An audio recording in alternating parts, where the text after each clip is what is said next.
পরে চাচা হ্যাঁ বা তোমরা যদি মেলা গেলেন টাকাও নিয়ে গেলেন না কোনো কিছু করলেন ফির যাত্রাও দেখে আসলেন তাহলে কেমন কি করলেন বাড়ি ওরে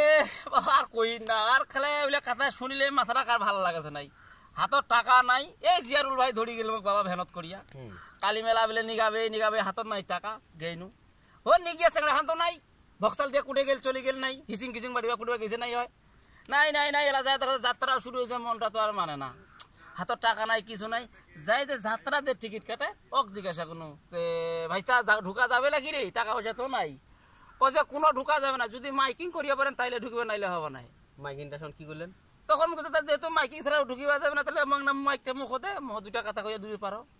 সেটা মাইকটা নিনু নিয়া তো কইনু কি কইলেন যাত্রা যাত্রা যাত্রা মধুমিতা যাত্রা বাংলার মাটি সোনার চাইতো খাটি মাত্র 50 টাকা টিকিট হাব হয় চেয়ারে বসলে 100 টাকা সেই কালীবেলায় এসেছে সেই সুন্দরবন থেকে ধরে আনা এক ঝাঁক হরিণের বাচ্চা এবার মঞ্চে আসতেছে আপনাদের ভাঙ্গা মনকে চাঙ্গা করে দিয়েছে সেই প্রিন্সেস 007 পাপিয়া আর বাপ এই কথা কোয়ার পর খুশি হয়ে গেল কছে দা চাচা তোমাকে মন লাগিবে তোমরা চলে আইসো ভিতরত 5-7 মিনিট তোমরা মাইকিং করবেন তোমার টিকিটও ফ্রি যাবার সময় 100 টাকা দিম একলে খুশি দিলা তো বাবা হয়ে গেল একলা ঢুকাইলকো 2-4টা